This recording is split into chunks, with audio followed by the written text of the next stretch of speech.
Assalamualaikum warahmatullahi wabarakatuh. Alhamdulillah wassalatu wassalamu ala sayyidina Muhammadin wa ala alihi wa sahbihi ajma'in, la haula wa la quwwata illa billahil aliyil azim. Para pemirsa Abu Alwi Channel dan juga segenap anggota grup Pondok Cantik yang semoga selalu di dalam rahmatnya Allah Subhanahu wa taala, senantiasa diberikan kesehatan zahiran wa batinan. Amin amin ya rabbal alamin. Melanjutkan kajian yang sebelumnya,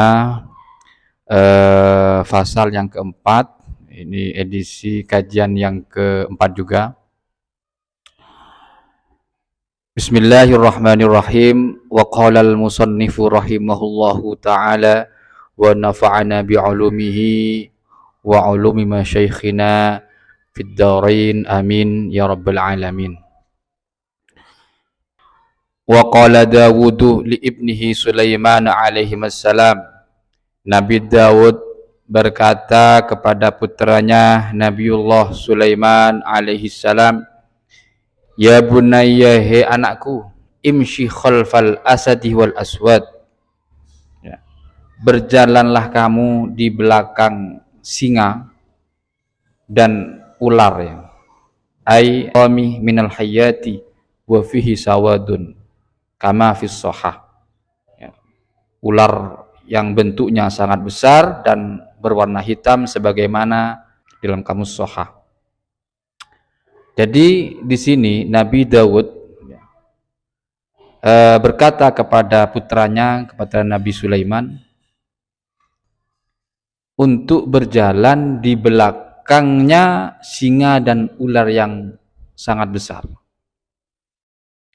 Wala tamshi khalfal mar'ah, dan jangan kamu berjalan di belakang perempuan. Artinya adalah berjalan di belakangnya perempuan itu lebih berbahaya daripada berjalan di belakangnya singa dan ular besar. Sehingga di sini Nabiullah Daud, ya, mengingatkan kepada putranya Nabiullah Sulaiman agar tidak berjalan di belakangnya perempuan.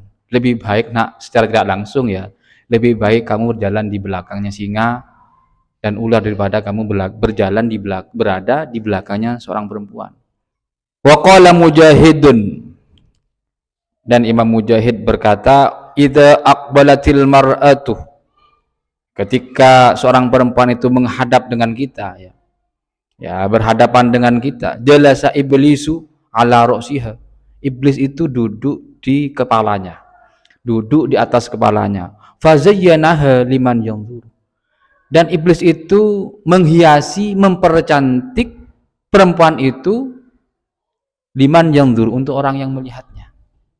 Nah, jadi ketika kita berhadapan dengan seorang perempuan, maka jangan heran ketika kita mudah sekali untuk tertarik melihatnya. Kenapa? Karena iblis duduk di atas kepalanya dan menghiasi, mempercantik perempuan itu bagi orang yang melihatnya.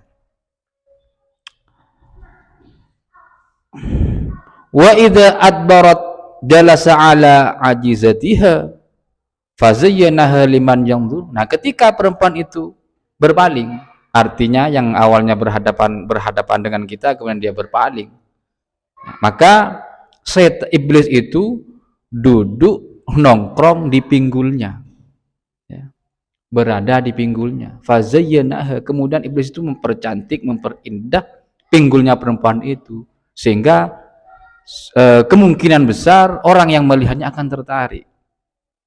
Makanya kalau ini dikembalikan tadi kepada dawuhnya Nabiullah Daud, ya, lebih baik berjalan di belakangnya singa daripada berjalan di belakangnya seorang perempuan, karena berbahaya.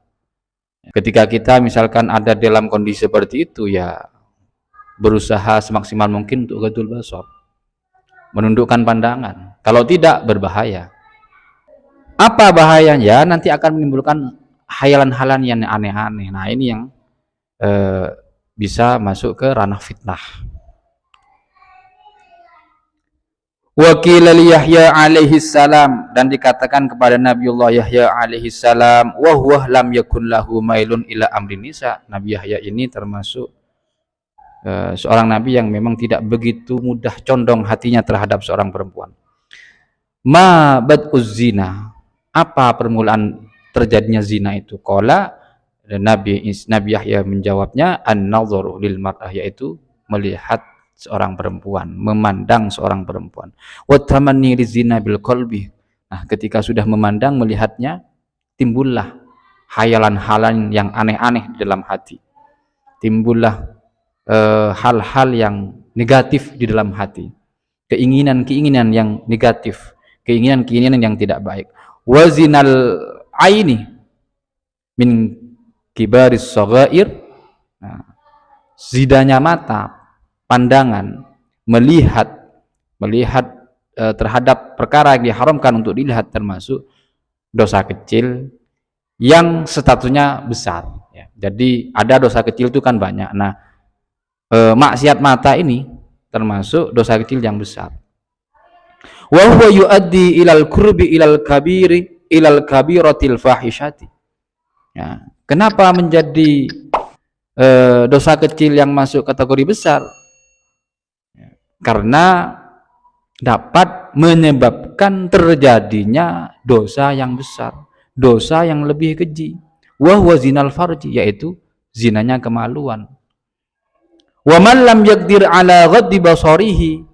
Nah, ketika kita tidak mampu menundukkan pandangan kita, ketika kita tidak mampu menghindari hal tersebut, lam yaqdir ala hifdzi farjihi, maka tentunya kita juga tidak akan mampu untuk bisa menjaga kemaluan.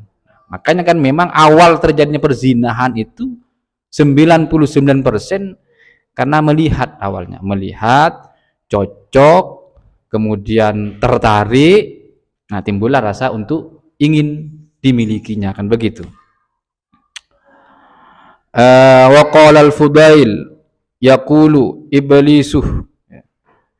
Imam Al-Fudail berkata, iblis itu berkata, huwa an-nadharu, melihat, memandang, kusil qadimah, ya, katanya iblis melihat itu, pandangan itu termasuk busur yang yang sudah menjadi senjata andalan lah, senjata yang memang sudah lama digunakan ya. Wa sahmil ladzi la ukhti'u bihi ai bidzalika sam. Dan pandangan itu termasuk panah yang tidak akan pernah meleset. Ini katanya iblis. Jadi memang senjatanya iblis yang dianggap efektif untuk kemudian timbulnya sebuah dosa-dosa besar, yaitu perzinahan, itu dengan an-nadhar, melihat, memandang sesuatu yang diharamkan, ya, melihat perempuan lain, melihat laki-laki lain. Qala ba'duhum kullul hawadithi mabdaha minan nadhari. Setiap terjadinya sesuatu itu permulaannya karena sebab sebuah pandangan, dari pandangan. Wa mu'dhamun nari mim mustasghari syarari. Dan terjadinya api yang besar itu disebabkan karena percikan-percikan api yang kecil. Jadi tidak akan terjadi besar kalau tidak ada yang kecil, begitu. Dari kecil kemudian menjadi besar. Wal mar'u madza ainin, ini dalam bentuk syair. Wal mar'u madza ainin yuqallibuha. Seseorang selama memiliki mata yang sehat, memiliki bola mata yang bisa digerak-gerakkan, ya. Artinya memiliki mata yang sehat, yang normal, fi a'yunil aini mauqufun al khadari, maka mata itu akan tidak lepas, ya, untuk kemudian jatuh pada hal-hal yang salah, yang keliru, yang berbahaya, ya. Berhenti pada sesuatu yang berbahaya. Kam nadratan fa'alat fi qalbi sahibiha. Sudah berapa banyak, ya, sudah beberapa banyak karena sebab pandang itu memberi pengaruh terhadap pemiliknya, memberi pengaruh terhadap hatinya, Ya, artinya banyak yang terjadi hal-hal yang tidak diinginkan karena sebab sebuah pandangan. Fi'lus siham bila qausin wala watar. Ya, sebagaimana lepasnya panah, ya, tanpa busur dan tali. Ya, artinya sebegitu gampangnya, ya, sebegitu mudahnya, ya, pandangan melihat itu memberi pengaruh terhadap pelakunya. Yasurru nadhirahu ma dharra khatirahu. Perkara yang membahayakan bagi pelakunya, ya justru hal itu menyenangkan. Justru hal itu menyenangkan, kayak karena namanya juga perkara haram. Perkara haram itu kan memang sangat cocok sekali dengan hawa nafsu. Sehingga meskipun terkadang memberi dampak negatif, tapi orang melakukan dengan senang hati. Na'udzubillah min dzalik. La marhaban bisururin ada bidoror. Ya. Jadi dari keterangan ini kita bisa mengambil sebuah kesimpulan betapa banyak para ulama salaf, ya, para ulama, Nabi juga mewanti-wanti kita untuk menjaga pandangan, karena itu adalah meskipun kecil bisa menyebabkan terjadinya sebuah dosa besar, sehingga akan menimbulkan sebuah kerusakan. Jadi semoga kita semua yang menonton, keluarga kita senantiasa diberikan rahmat oleh Allah Subhanahu wa taala, sehingga mampu untuk menjaga pandangan, mampu untuk ghadul basar, sehingga bisa menjadi hamba Allah yang betul-betul di dalam ridhonya Allah Subhanahu wa taala. Demikian, semoga bisa memberi manfaat. Wassalamualaikum warahmatullahi wabarakatuh.